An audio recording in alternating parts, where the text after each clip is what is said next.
ప్రియ దైవ జనాంగమా, సర్వలోక రక్షకుడైన క్రీస్తు నామములో మీ అందరికీ శుభాభివందనములు తెలియజేస్తున్నాను. లేఖన సందర్భంలోకి వెళ్తే, దగ్గర నిలిచి ఉన్నవారు ఎలోయి ఎలోయి అని యేసు పిలవడం విని ఆయన ప్రవక్త అయిన ఏలియాని పిలుస్తున్నాడని పొరపాటుగా తలంచారు.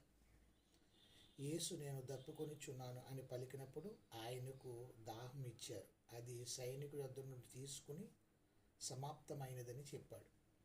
ఆయన పని పూర్తయింది.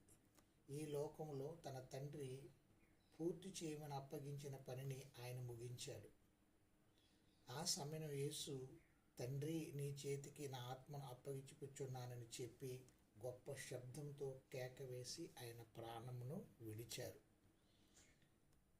ఇదంతటికీ కారణం చూడగలిగితే, యేసు ఈ విధంగా ఎందుకు పలకవలసి వచ్చిందంటే, లోకమంతటిపై పడిన అంధకారం